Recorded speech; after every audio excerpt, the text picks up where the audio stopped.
Está connosco neste jornal João Ferreira Dias, investigador no Centro de Estudos do ISCTE. Boa tarde, obrigado pela sua presença aqui no NAU. Nós já conhecemos todas estas versões, a do Paquistão, dos Estados Unidos, do Irão. Temos estes ataques hoje, a reação de Donald Trump. Acredita que ainda vai haver acordo este domingo? Muito boa tarde novamente, também quem nos está a acompanhar. Eu queria, sobretudo, em primeiro lugar, distinguir de memorando de entendimento de um acordo. Eu diria que o memorando de entendimento tem um objetivo de resolver as urgências, a questão de Hormuz em primeiro lugar, cessar as hostilidades, os ativos congelados que são fundamentais para recapitalizar o regime iraniano, que é aí um problema que nós temos que depois debater, porque a partir do momento em que haja esta injeção de capitais que vai permitir ao regime iraniano, não vai ser canalizado em primeiro lugar para a população, para resolver problemas internos de uma população que vive cada vez mais constrangida, com dificuldades cotidianas para alimentar-se, para conseguir subsistir. Muito provavelmente vai servir, em primeiro lugar, para poder recapitalizar a máquina de guerra do Irão através não apenas do seu exército, mas dos seus proxies, nomeadamente o Hezbollah. Portanto, é muito importante nós percebermos que esse memorando tem uma urgência, tem a urgência de Donald Trump. Donald Trump tem agora pressa por causa do G7, tem esse encontro para a semana. Ele quer entrar na sala com pessoas que são seus aliados e ao mesmo tempo figuras muito críticas, como Giorgia Meloni, que é um símbolo do trumpismo internacional. E precisa de entrar no G7 com esta vitória. Exatamente, porque nós sabemos que Donald Trump, se nós olharmos para aquilo que tem sido o seu histórico, é um homem de narrativa. O mais importante para Donald Trump é aparecer sempre como uma imagem do vitorioso, do herói, da figura central da história da humanidade, como se a humanidade tivesse existido apenas para chegar ao ponto que Donald Trump nasceu. Todo este cenário estratosférico da personalidade de Donald Trump é vital. E nós aqui temos neste memorando que resolve isso, mas não resolve o mais importante. Por isso é que não diria que é um acordo, porque o acordo tem aspectos muito detalhados. O que é que acontece ao urânio altamente enriquecido?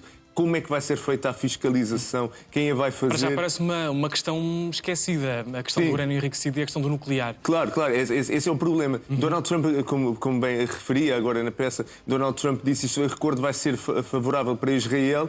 Eu tenho muitas dúvidas, porque Israel tem um projeto político completamente diferente. A agenda de Netanyahu não é a agenda de Donald Trump. Esta administração israelita tem uma lógica radicalizada, figuras como Ben Gvir, Smotrich, eles não pensam apenas na segurança de Israel, eles pensam numa lógica ofensiva, uma lógica de defesa pelo ataque. Portanto, é muito difícil ter isto aqui e, sobretudo, com o acordo, qualquer acordo tem uma espécie de cláusula invisível, que é o Líbano. Exatamente. E os Estados Unidos já deixaram claro que o Líbano faz parte deste pacote, sim, por assim dizer. E hoje a Netanyahu deixou claro que não quer qualquer tipo de acordo ou memorando de entendimento com estes ataques que fez contra o Líbano. Pois, exatamente. O problema é que nós, ao longo do tempo, temos visto Donald Trump ter uma ideia de si mesmo de que ele controla Netanyahu. Não é verdade.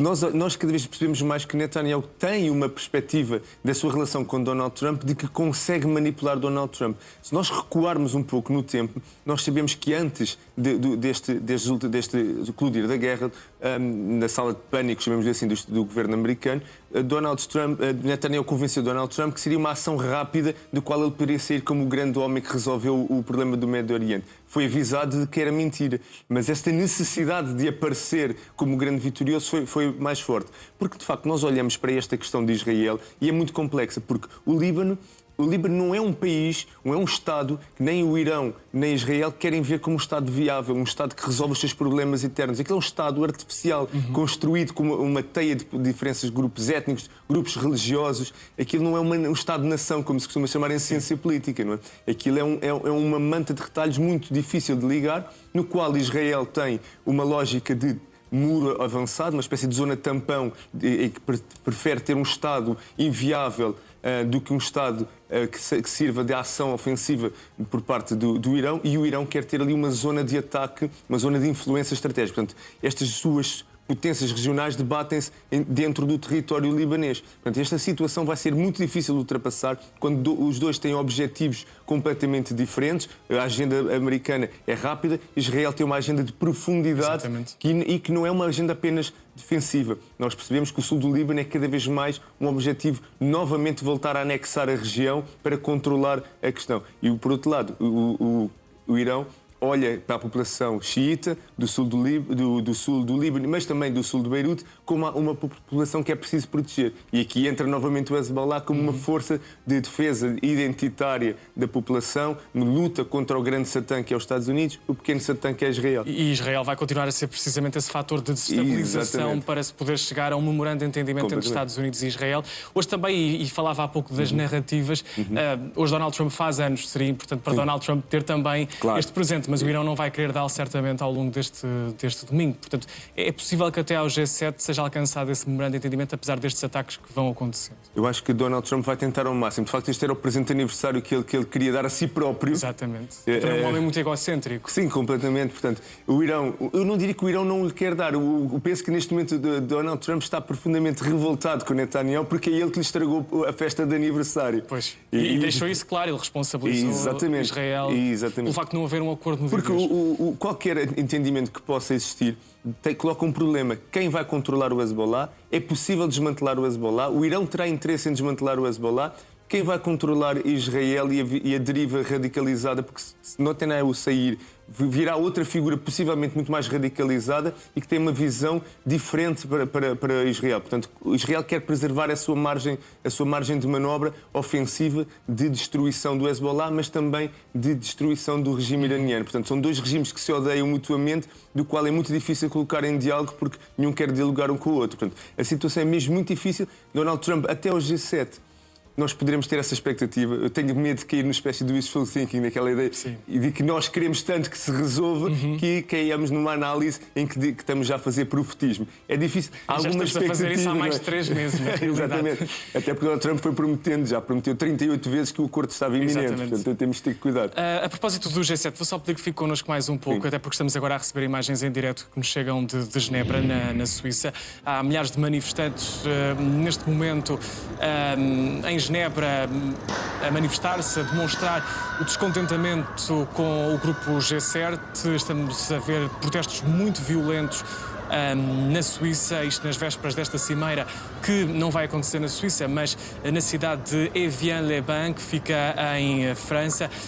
Genebra preparava-se já há semanas para sediar esta marcha de cidadãos, tendo em vista evitar atos de violência, vandalismo ou sabotagem, que de facto frequentemente marcam estes eventos. Estamos a ver essas imagens que nos chegam agora em direto da Suíça. É um movimento que se chama Não ao G7, está a protestar neste momento em Genebra, antes desta cimeira que acontece em França, arranca amanhã.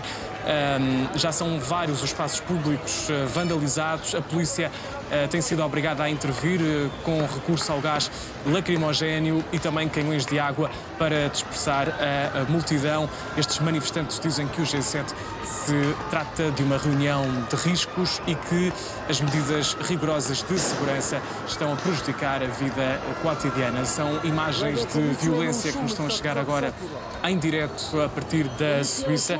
E João Ferreira Dias, enquanto estamos a ver estas imagens que nos chegam em direto, perceber de facto o que é que poderá ser decidido nesta reunião do G7 e que pode explicar também estes protestos que estão a acontecer na Suíça.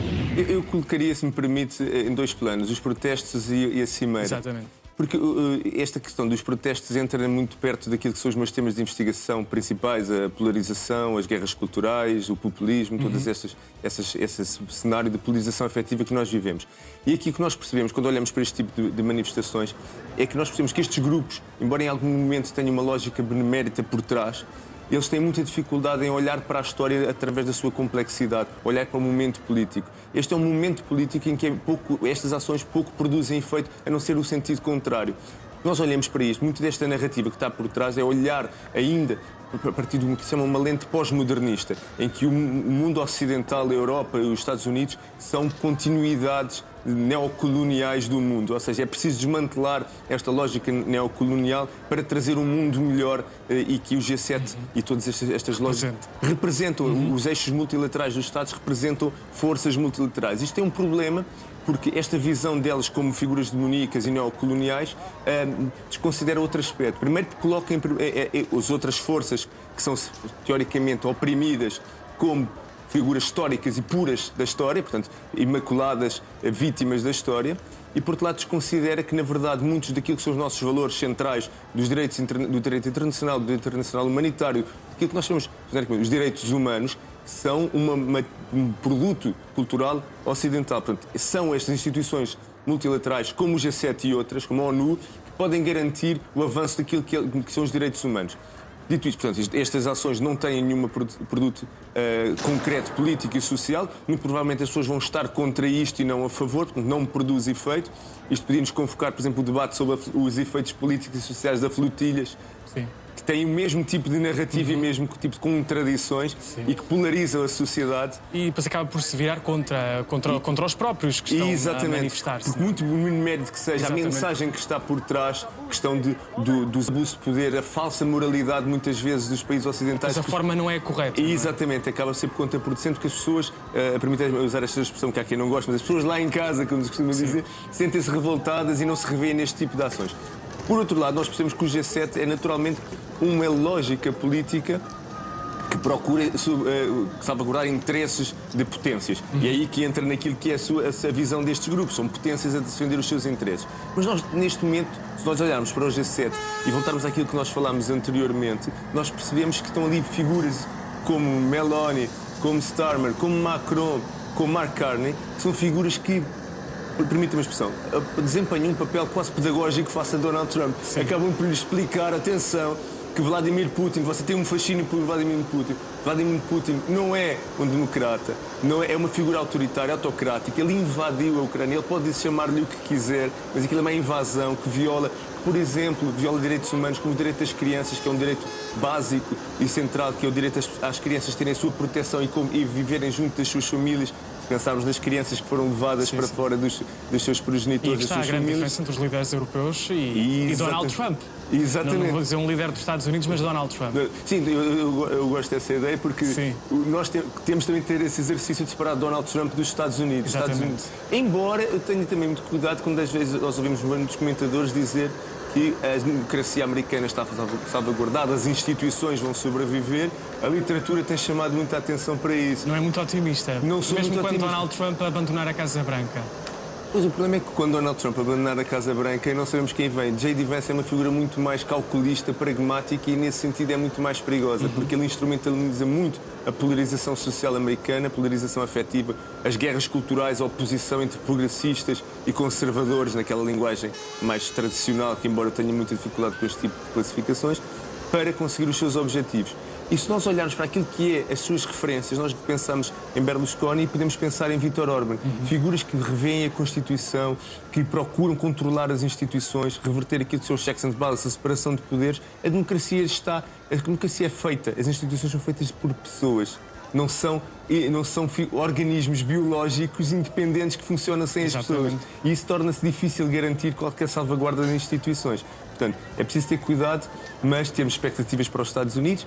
Donald Trump é uma figura que tem explorado isso através das executive orders, que é outro problema. Nós vamos ter as eleições intercalares este ano.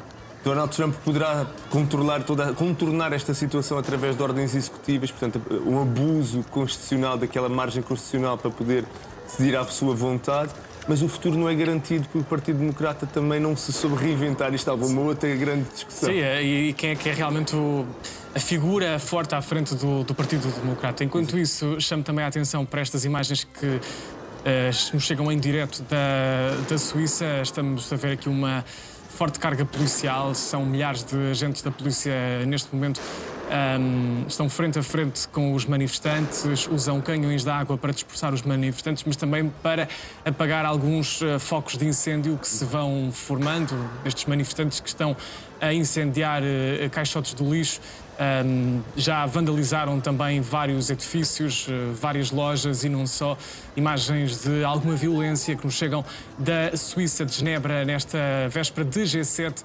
Neste domingo, a polícia a ser obrigada também a usar gás lacrimogéneo contra os manifestantes. Vamos aqui vendo também alguns momentos de maior tensão, alguns momentos de maior acalmia, mas são também manifestações que acabam por se dissipar com o passar das horas. Não se espera que durem horas ou dias.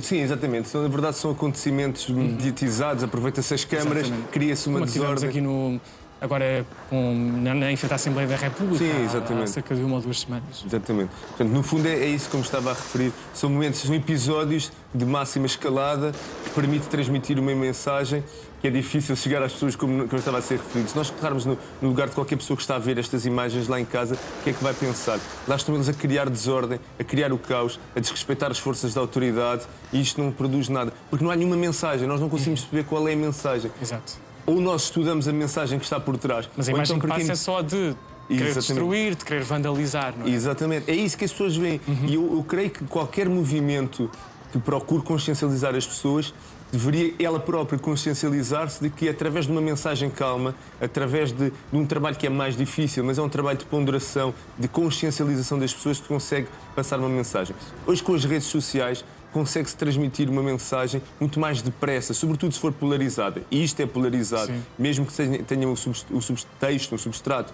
benemérito, isto é polarizado, o algoritmo vai potenciar isto. Portanto, há muitas formas e que não é através disto. Isto entra muito naquela lógica, se me permite, de uma espécie de revolução permanente. São movimentos que estão à procura de transformar o mundo de uma forma revolucionária. A história tem que se mudar agora e nós temos que transmitir a mensagem. Isto não vai transmitir mensagem Eu nenhuma. creio que ali está escrito "O mundo é nosso", não é? Em francês ou qualquer coisa assim. Sim, do género. exatamente. No fundo, Sim.